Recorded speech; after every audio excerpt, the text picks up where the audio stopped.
think it is best for everybody to just jump in, though. If they have an idea, I think it's best for them to just go with the feeling, with their gut, and just do it, and then fix things later. Yeah. Really nice.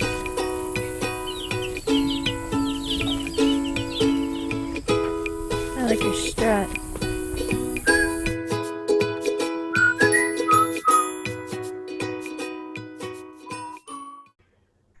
Hey everyone, and welcome to the Survivalist Prepper Show. This week we've got a couple of really cool guests, special guests on this week.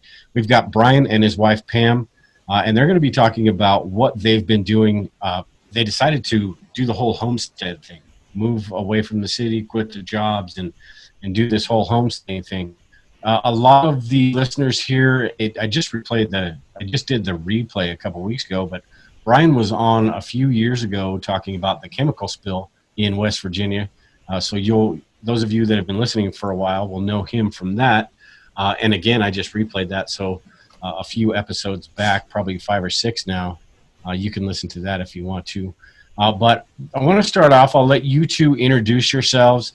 Let everyone know where they can find you on social media, what your plans are, and just kind of what got you moving in this direction. So either one of you, first of all, welcome to the show. Either one of you can start and just let us know where everyone can find you. All right. Me, I get to talk. I'm, like you said, I'm Brian. This is Pam. And we just decided one day to drop everything, quit, retire, and chose to homestead. And we're choosing to do the whole social media aspect of it so that people can either learn something or laugh from us. Neither one of us are experts, so you can tell that by our videos. If you search Hope Homestead on YouTube, you'll find us there. And then homesteadjourney.org. Is that right? Okay, yes, homesteadjourney.org. And then you can also find us on Facebook at Hope Homestead, and also Instagram. And Twitter. And Twitter, yes. We're still trying to... So all over the place. Pretty much all of them, yes. And what I'll do is I'll have you just send me that information, and when I do the show notes for this, I'll put all of those right there. That way people can just go to the survivalistprepper.net website, and they can find out all about what you guys are doing or where you guys are at. You had one video a while back. I don't know how many you have now, but you had one that I watched about you guys just starting this process, which it was pretty neat. You guys, I mean, basically you have the typical knowledge. I mean, you probably know a little bit more about that stuff than most people, but not as much as you probably should, I suppose. No, definitely not. I mean, I don't really know how to put it, but I mean, you guys are kind of going in there, and it's something that you want to like learn as you go, right? Yes. Yeah, we have no problems admitting that we're both dumb when it comes to what we should be doing and how we should be doing it. But yeah, we both have some basic construction knowledge. We both come from a construction background, but we are certainly not farmers. This was the first time we've ever ventured out, other than me having a small backyard garden and Pam having a small garden. That's it. And we've just basically decided the best way to do this was just to close our eyes and jump, and we'll either hit the ground hard or we'll do something with it. Yeah, no kidding. You know, and I'll bet you a lot of people that are listening are probably pretty jealous. It's one of those things that we all kind of think about. Hey, you know, I could do this or I could do that. And you guys both decided, well, let's go see if we actually can do that. Yeah, go ahead. We get two basic answers: is that, oh, I wish we could do that too, or just a flat out, hey, you are stupid. So yeah, I imagine. I think we're somewhere in between those two.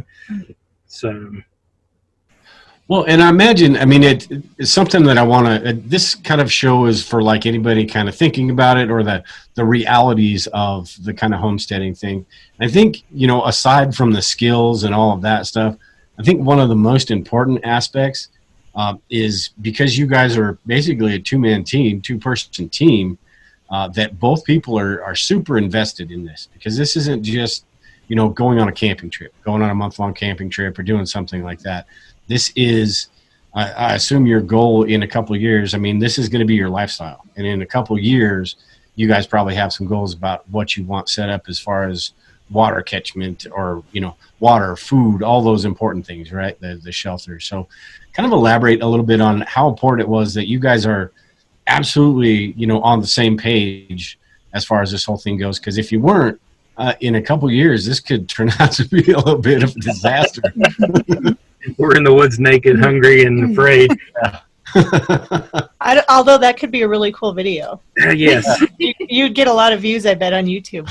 I don't know if you get many videos after this. We both moved out here. Basically, all we had was a small cabin. So we, the goal is that we're going to build our house. Actually, where we're sitting right now is the house seat for what will be. We're still in the planning phases, but basically an earth sheltered house. And then farm animals. Otherwise, just to be as completely self-sufficient as we can, and as disconnected from the machine as we can be. We want to, eat our own food and grow our own food, chickens, goats, just as much as we possibly can, and then also to help once we're educated in ourselves, to educate others also in doing that, and show that you don't have to be what you see. Yeah, you don't have to be smart.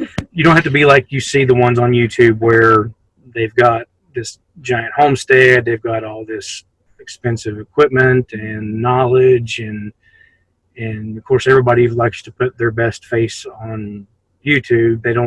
You don't get to see a lot of the mistakes and stuff, and that's something that we plan on showing, is the times that we do make mistakes and we do completely fail, which we've already done several times. Well, and that's kind of what I liked about that one video I watched, is you guys are basically starting from the ground up. You've got a few things already set up, but as people follow your channel and follow what you guys are doing, it's going to be pretty cool, say in a year or two, to see how much progress you've made, and then still how much you need to go. Because basically, kind of explaining that video a little bit, you guys are starting off, you have a small shelter, right? You've got a little bit, you guys have built a place where you can cook a little bit and store a little bit of water. What all do you have like right now? You're just starting out. And how much land are we talking here too? 30 acres here. I think I'm jealous. Yeah, that's a lot. we don't have everything set up and ready to go, I think, the way we'd like to have it. No. But it was kind of an all in or nothing situation. If you don't start somewhere, you can plan and you can research and you can work on stuff forever and still not have it exactly how you want it. So I think we kind of just decided to jump with what we had and just do a little bit at a time to try to get to where we wanted. So the cabin is, well, it was 20 by 10, and we added on a bedroom, so now it's 30 by 10. So the only thing we have indoors is a bedroom, and we have a couch. We have a couch. Yeah, a little table. Yep. We do have TV. And then outside is where our kitchen is, and our shower and our bathroom. Everything's outside. So. Yeah, it's we went back and forth on. We thought, well, we'll buy a house. First, it was we'll buy some property and build a house. Then it was we don't want to build a house. Then we went out looking for property or farms with a house, and we just couldn't find what met our criteria for being off grid, and we didn't want a house that was connected to the grid and then try to take the house off grid. So we went back to, well, let's just start from scratch, and we certainly have started from scratch. So yeah, no kidding. We don't have running water. We have rain catchment. So we do have, the cabin has electricity, but we also have solar hooked up to it as well. So we're transitioning some things over to solar. But not any running water is just what we've actually plumbed in ourselves. We have about 700 gallons up on the hill that we use to pressurize the water system. So we do have a running shower, a working shower. The kitchen has basically running water in it. So but that's really all we have right now. Is that shower hot water? Most showers are not. No. But I did build a rocket stove that I ran copper tubing inside of.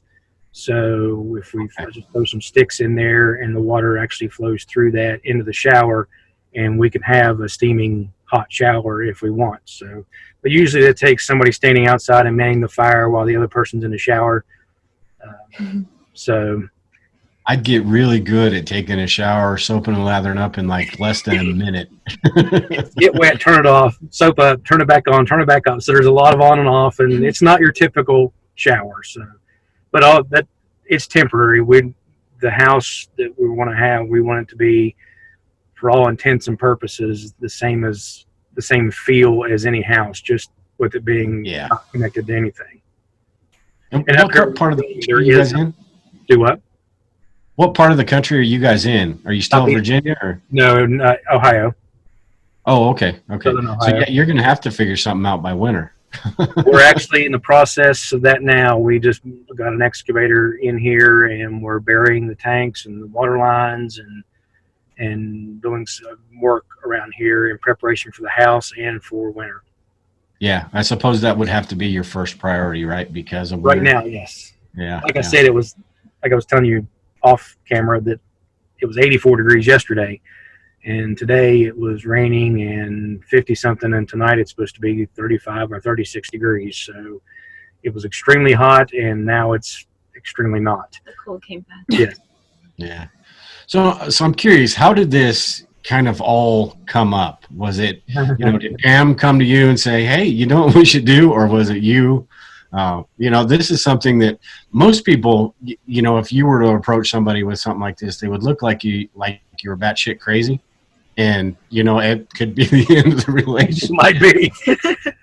So I'm curious, which one of you kind of had the idea, or was it kind of both of you just kind of talking about it for a while? You don't remember? No. I remember I said I wanted to run away. Yeah. Never got Brian's wheels turning. Yeah. For years, I've wanted to do the self-sufficient lifestyle, growing your own food, and like I said earlier, just basically disconnected from the machine. And when we got together, that certainly was not where I was.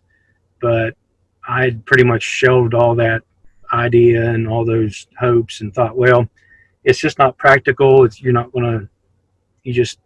very difficult to find somebody that would share that mentality. So I just put it in the back of my head and thought, well, that'll be a nice, fun thing to think about, but it's never going to really happen. And so I decided not to ever really tell her about it. And then one day, in a frustrating moment in life, she said, I just want to go run off and live in the woods. And I thought, I might want to jot that down and bring that up later. And then there were other comments like that. And I started noticing that she was kind of talking about the same kind of stuff that I wanted. So one day I just asked, and it just kind of grew from there. And surprisingly, it's meshed very well. We haven't butted heads over anything. It's just been a very smooth transition into having a job, electricity, TV, cable, all that into where we're at now. And she's a trooper. She cooks outside in an outside kitchen, and never has any complaint or anything. So, and yeah, you say you do. I do. I like it. Our work lives had gotten insane. Yeah, we were working 7 days a week, 10, 12, 14 hours a day for months. And that's the background that we were in when we met. So we were working an insane amount of time. We were making really good money, but when those projects were over, we just decided that we didn't want to do that anymore, and talked about slowing down. So we really slowed down, and that's Well, and that's one of those things when you get tired of cooking outside or you get tired of doing something, you just think back to those times that yes. that made you decide to do this in the first place, and then it's at least a little bit more tolerable. Yeah. So I know I kind of know your background a little bit, Brian. But Pam, as far as you, when you were, I mean, do you do a lot of camping? Do you do a lot of outdoor stuff before all of this, or were you the complete city girl type? The concrete and. I think I'm a little bit of both. I grew up in Chicago, but I have traveled the country for 15 years pipelining. And when I was younger, we camped a lot and did Girl Scouts and all kinds of outdoor activities with my family, but still lived in the city. And then pipelining, I mean, it took me all over the country and I got to see a lot of stuff, but I think I still was pretty city. Gotcha. But I suppose with that job, you weren't necessarily like in a cubicle or anything, so you're kind of used to getting your hands dirty and getting to work, right? Yeah. I always say he's the brains and I'm the labor. That's hilarious. The weekend. See, was it a Friday that we signed? Yeah. I mean, I think it was a Friday we signed in January. We signed on the farm, and that weekend we were out here in 20 degrees in a tent and spent the night up on top of the hill in pretty cold conditions, and no complaints. Really? Yeah, we really went all in on it. So, and that was our first night out here. So we actually have someplace warm now. So we're improving. So with anybody that may be thinking about, hey, this might be cool for us or me and my wife or in the future. I know for me and Lisa, it probably, maybe in the future, but it probably wouldn't work once she actually likes her job. So it'd be tough to get her away from that. But just having all the stuff that kind of ties us down, the kids and all that. But for anyone that may be interested, what are kind of a few of or maybe a couple of the challenges you guys wish you would have maybe done a little bit different before you jumped into this, or some of the stuff you didn't? A lot of this stuff, I'm sure it's you don't know until you find out what you needed to know. But what are a couple things you wish you would have done, maybe a little bit better or beforehand, or would have made things a little bit easier? Everything. Yeah, I knew that was coming. Go ahead. I don't know. I think when we come up to something that we think of that, we correct it right away. Yeah. Or we go back and we try to do something differently. I don't think there's anything that really sticks out. It would have been nice. We didn't take so much time looking and going back and forth in what direction we were going to go in, whether it was going to be a house or what, because it was difficult to go look at places. We would find them online and try to find some way with our work schedule to jump in a vehicle and drive and go look at it. So meeting somebody to look at it was almost impossible. So we were constantly driving backcountry roads trying to figure out, well, is that it, or is that it over there? No, that's not it. That can't be it. And just trying to find. So we wasted a lot of time with that. It would have been nice to probably be a little bit more knew exactly what we were wanting to do. But there was a lot of fear in building a house and starting completely new. I think it is best for everybody to just jump in, though. If they have an idea, I think it's best for them to just go with the feeling, with their gut, and just do it, and then fix things later. Yeah. It's going to be a pain regardless, so you might as well just get it there. You can sit and plan and read books and watch videos and do all that stuff until you're ready to retire and never make a decision to do anything. So at some point, you just got to make that step. and it's cool. Like you said, it's going to be painful, and it's going to be very painful in some regards. Well, even just like with water catchment, so we have to catch all of our rainwater, and so we had an idea and drawings and everything, and we did it. But then, of course, we've had to redo it like 4 times. Yeah. It just didn't work the first 3 ways, so we had to do it again. And I think we're constantly figuring things out. I don't think until you're out here and you actually have and see what you're working with that you can't actually plan anything. Right. Yeah, everything works great in books and videos and all that stuff. But when you get out there, it sounds like one of my projects. It takes 3 or 4 times to get something. In my head, it works out perfectly. But when I get everything set up, it doesn't usually work out that way. And every project we do, we end up hurt or throwing an injury or throwing a hammer or something, because it just, with everything in life, nothing goes according to plan. So. But it does seem the simpler projects are the ones that work out better. Yeah. So like if you try to go too complicated with your water system, it doesn't work out so well. But the bathroom is just a simple outhouse. Yeah. We don't have any problems with Not a problem. That's pretty basic. Yeah. Yep. Yeah, and I'm hoping you guys have a really good first aid kit with all of your Yeah. projects. We have several. Yes. Oh, good, good. They get used on a daily basis. And I have a tubic silver absorb in my first aid kit because Yes. That's hilarious. that was something I heard on your podcast. I think Lisa mentions it like any chance she can get, basically. But if you listen to 4 podcasts, you're going to hear her talk about Silvasorb at least once. We're using it right now, Yes. actually. Oh. Yeah, I had a little injury on my chin yesterday. Oh, no. Yeah. Yeah. It's every day. Every day something happens. Yeah, I imagine. You know, with that, as far as, you know, that type of stuff, what type of, you know, you guys have got 30 acres. Are there other people up in that area doing the same things you guys are? Is there any kind of support group? Or if something, you know, Brian breaks his leg, are you dragging him, you know? Just bury me up there. Yeah. Time to get a new husband. Yep. No, you can't. Oh, I get to do all the talking, apparently.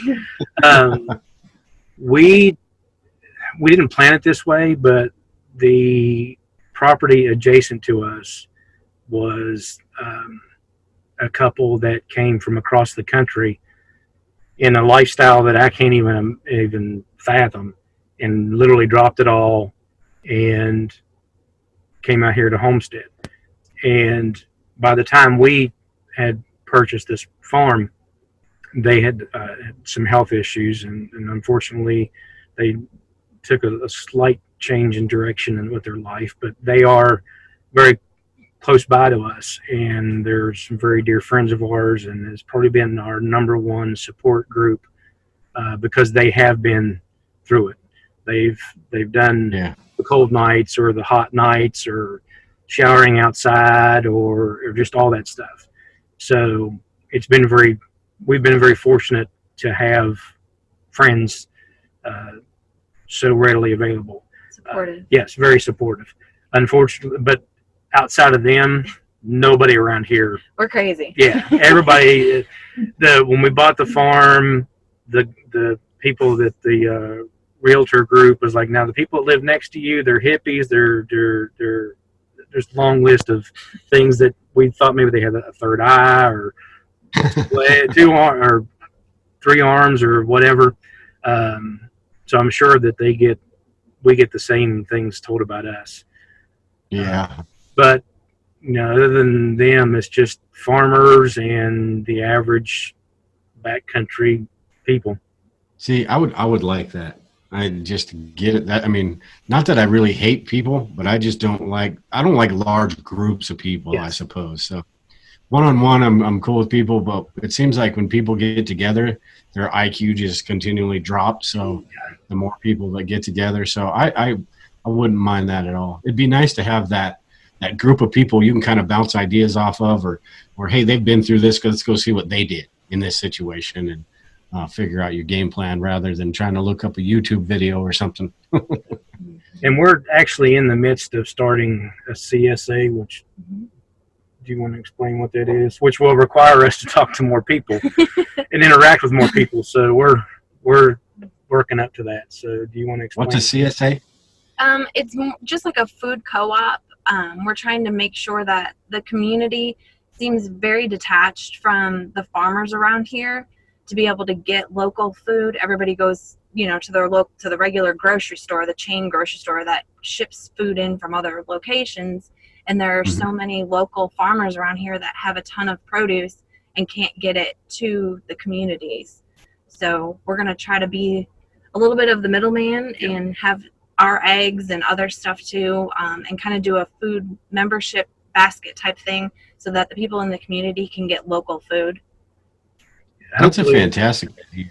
Hopefully it will encourage small farmers to continue to work their gardens, because it seems to be that it's so much easier to run down to a chain grocery store and get tomatoes and cucumbers and everything.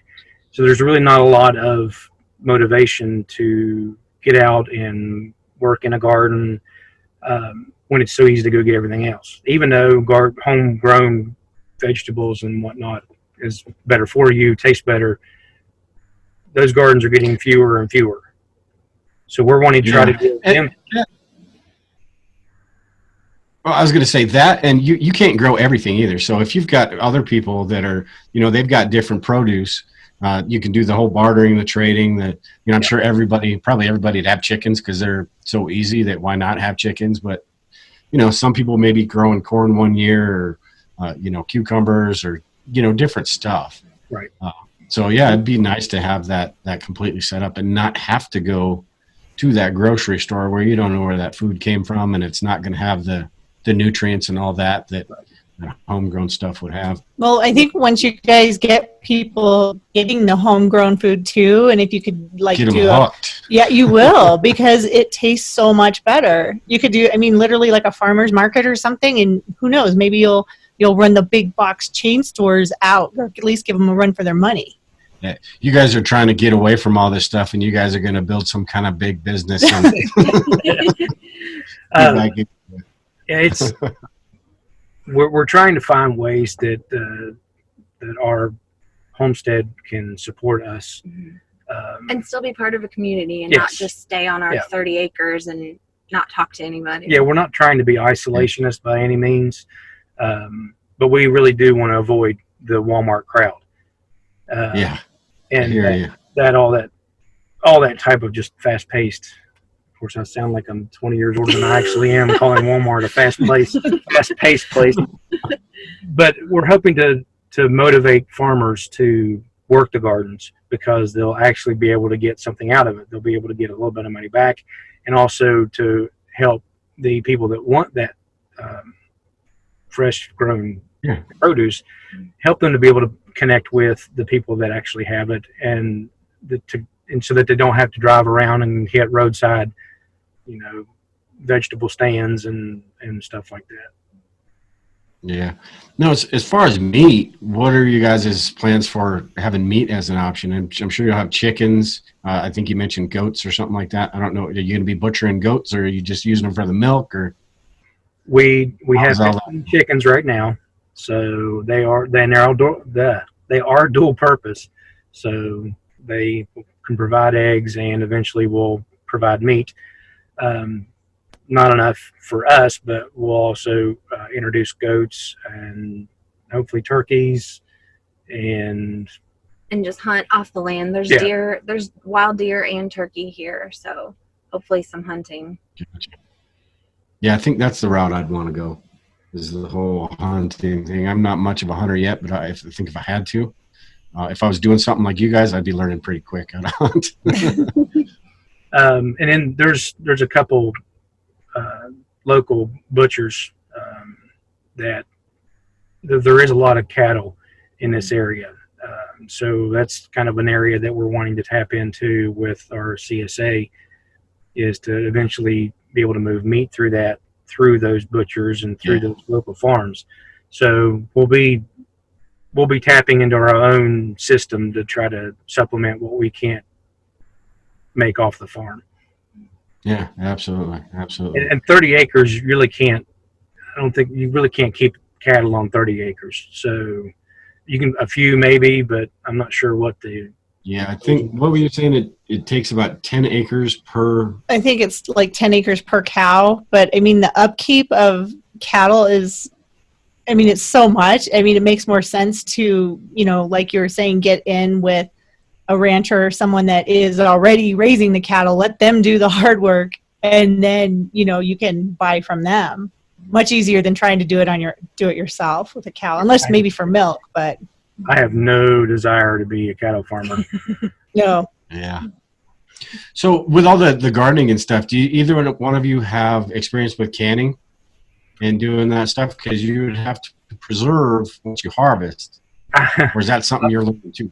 I've canned before, so that'll be definitely something. We have started everything we need to can. Our first attempt at a garden here, which the soil here is almost complete clay. I could grow clay pots with no trouble, but tomatoes and stuff like that, no. We've got quite a bit of work to do to be able to get to the point where we can even get enough out of the ground to even consider canning. But that is something that we will definitely be taking advantage of. But We have all the stuff. Yeah, and luckily, we have everything, but just nothing to put in it. So I guess we could can air and sit on the shelf and just look at it. yeah. Luckily, canning is one of those pretty simple processes anyway, so it's not like it takes years to learn. It's Right. you know, this way and you're good to go. Yeah, if Dale can do it, anyone can do it. That's right. That's right. I've done it a couple of times. You're pretty good at it We're too. still alive. We don't have botulism or anything like that. So, so far, anyway. So you guys have got some plans with food. You got your water catchment. How much water do you kind of think that you would need, you know, on a monthly basis? And I guess the gardening, that would take some. But as far as personal use, are you thinking, you know, that, what'd you say you had 700 gallons on top of the hill? We have 700 gallons in tanks, and then we have 4 55-gallon drums that we also tap into. We just So I guess my question is, with that water catchment, is that going to be enough to sustain you guys, or are you going to have to do for the house. No, we'll need several thousand gallons of water storage. We're figuring. I'm still in the process of trying to figure out what all we're going to need for water catchment. I know that September and this part of October has been extremely dry. I think it rained twice Mm-hmm. in over a month, and We still. yeah, we never did run out of water even with that. So we've been lucky with that We're aspect of using it. a lot less than Yeah, I I thought mean, we were it's, going to.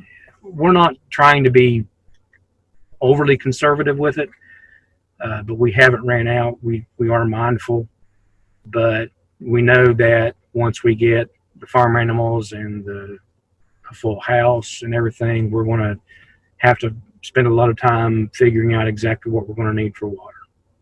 Do you plan on drilling a well, or is that feasible? Where's the water table out there? We looked at drilling a well, and they wanted $15,000 to drill it. How So deep? Is that 100 feet? Up to 400 feet. 400 feet. Wow. That's deep. Huh? We're way up on top of a hill where we're going to put that. So we're about as disconnected from society as we can where we're building a house. And I say we don't want to be isolationist, but we're building a house. It kind of looks that way. Yeah. But We don't want to be isolation, but we are. the cost of the well just wasn't feasible. So that's where we switched to water catchment. Yeah, no kidding. I think our water table is about 100 feet. Yeah, 100, Yeah, so 110, somewhere around there. 400 feet. Yeah, no wonder it's so expensive. Yeah, you're going to have to figure out something else. Yeah. So one last thing before we get out of here, I wanted to talk about was your power plans. I mean, as far as right now, I'm sure you've got some generators and stuff like that, but do you have plans for, putting together battery banks, solar, all that stuff? What do you plan on doing with that in the future? Why is it me? We will be doing solar. Um, I'm actually getting ready to reach out to Tesla. They have what they call a power wall or battery wall or something. It's a self-contained battery bank that is basically just like it's called. It's just a wall. And I've done a lot of research into that, and that's kind of the direction I'm looking at for the battery storage part of it. But we're planning on a wind turbine and solar. Uh, the way the house is going to be situated and the way the terrain is here lends itself to being very good for solar. We've got a perfectly south-facing face where the house is going to be, so that'll give us some excellent solar potential. And there's usually a pretty decent breeze up on top, so we'll be able to run a small wind turbine as well. And then we'll have a backup generator just in case, if it in the middle of winter and it's been cloudy for a while and the batteries get low, we can start that up and run it. But we really do have plans that our lifestyle needs to match what we're going to have. So power conservation and not leaving lights on and designing the house so that we have as much natural light. And because we're earth sheltering the house, it'll be just basically taking advantage of any power consumption that we can. So keeping the house cool. Now, when you guys are doing the earth bermed or the earth sheltering part of your home, because I know out here there's a lot of like radon and stuff in the ground. Do you guys have any issues or anything that you have to look for when you're constructing your house with because having the heat of the earth is awesome, and the protection. But I know out here there's radon that's a huge problem even with basements. Is there anything like that where you guys are? I have looked up, and the area that we're in doesn't have a lot of radon, or at least not anything I'm finding that's documented. I do plan on doing a test or having a test done just to ensure that we don't have that problem. So other than that, that's really the biggest hurdle that we have. So as long as everything checks out with that, we should be all right. And we're doing a lot of research and a lot of asking a lot of questions and looking into the proper way to build a bermed house, which it technically won't be a bermed house because where we're building it's kind of on a slope. So we'll be basically cutting the house back into the hillside. So cool. It'll be bermed on 3 sides, and then the roof will be pretty much level with the ground. So half of it already made for you. You just got to dig it out. We're very fortunate, and that's the design that we have chosen to go with. And the farm, we didn't have that in mind when we bought the farm, but it really has worked out that way. That where we want to put the house will work very well for that. So, and we'll have to take into consideration, of course, drainage and water, and making sure that there's not a problem with condensation. So there's a lot of things that you can do that we're actually looking into now to ensure that the house, even though it is going to be below ground, that it won't feel like a cave. Gotcha. Now I've got one more question for you guys before I let you tell everybody, just remind them where they can get a hold of you again. But in, let's say, the next year or so, this time next year, what are a couple of the things that you hope to have, completed? My guess is one of them is a shower, but other than, what are some things you want to get done this year? People that watch your videos, what can they kind of look forward to over the next year or so? You know, the house is the big thing. We want to make sure that the cabin that we're living in now is temporary. It has its fun moments, but it is just a temporary place for us to live. And then our plan is, once the house is done, to turn it into something that people can stay in, whether it be family members or whatever. But the house is going to be the number one priority, and we're getting ready to start getting pretty heavily into the construction of that. After we finish winterizing. Yes, after winterizing. So just getting a garden going and getting the house done is going to be our two most important things for the next 12 months. We hope to be at least have the house dry enough that we can stay in a couple rooms of it by this time next year, if not have most of it completed. And then the 100 other things that pop up and distract you from your Yeah. main goal. Our chickens, we're getting ready. Tuesday, our chickens will be 6 weeks. So 6 weeks? technically, yeah, we can free range them. So we're getting ready to do that and wondering how many we're going to lose when we let them out of the coop. Yeah. But you'll find that it's once the hardest part of having chickens is like raising them from when they're babies. Once you get them to the point where they can be outside on their own, they're so easy. You don't have to do anything. Well, I always worry about free ranging them because they just can kind of take off. But Yeah. people do it all the time, so it's got to work, right? Yeah. Well, Yeah. the problem is we can't get them to go inside at night where the warmth is and where the heat lamp is. So if they Oh, can't yeah. figure that out, I'm worried about how they're going to live on their own outside. Yeah, I don't know, but it seems like they get the hang of it pretty quick because it's like ours is they're out, and then as soon as it starts getting dark, they just in know. their They house, just go yeah. in their house and they'll just all sit on their roosts. Of course, they're dumb though. So if they're like an acre away or whatever, they're Yeah. gonna be like, I don't know, I where don't know what to live. do. Where did I come from? Start walking around in circles. Everybody says it's easy and they figure it out. So I hope they do, or Yeah, ours are just really stupid. I don't know. That's what I think. I mean, people do it all the time, so it's gotta work. It's gotta work. Yeah. Yeah. I don't want to be out at 9 o'clock at night trying No. to chase chickens out of the tree with a Chickens stick. around. Although, I That see would be a that. good video. Yeah, that would be a great video. People love stuff.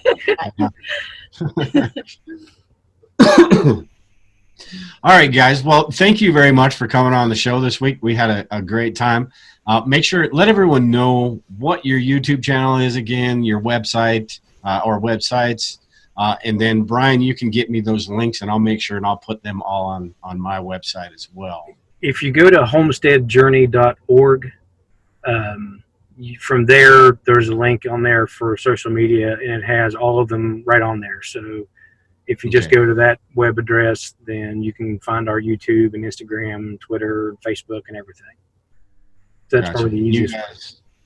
You guys are going to be pretty active on like YouTube and stuff, right? You plan on doing quite a few videos of your Yes. project and all that.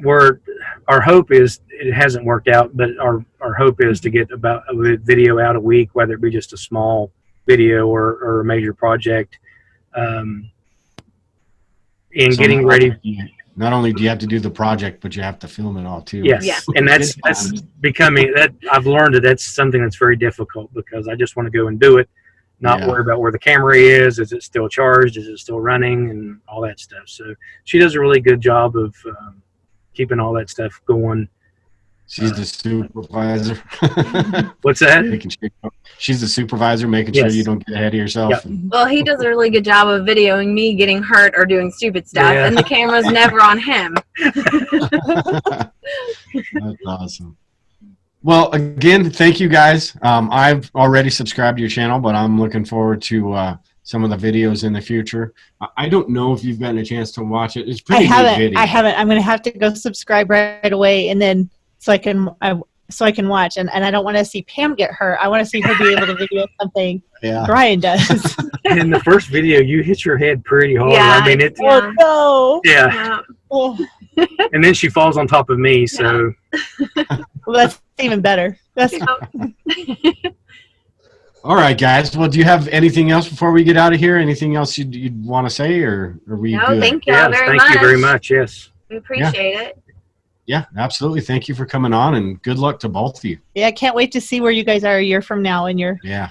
planning and your progress. Yeah. Yeah. Hopefully, we've done a lot. Yeah, we need all the help we can get. All right. Thanks, guys. Thank you. Are you guys in your truck? We're in the back seat of our Jeep on top of the hill. It's one place we've got enough cell service to use. What are your guys' plans today? Get out of the Jeep? If we can get the Jeep off the hill, I've got a bunch of work on the excavator. I got to get started. So we've got it for the weekend. So You got to bury the water lines. wire the water lines, finish covering the tanks up, which in clay is a nightmare. And it rained last night, so now it's all putty. So Yeah. we'll spend the Good rest of times. the day doing that. And we have a mystery hill in the backyard that has been there, and we don't know what it is, so we're going to dig it up. Yeah. Yeah, I want to. Oh, you don't know what's in it. No, it looks it's like an Indian burial ground. It's right behind the That's cabin, so we've been speculating on what it's for. So, You guys really got to, you're going to video it, right? oh Yeah. yeah. Yeah. That's perfect. That's awesome. Civil War gravesite or something. All right. Well, thank you.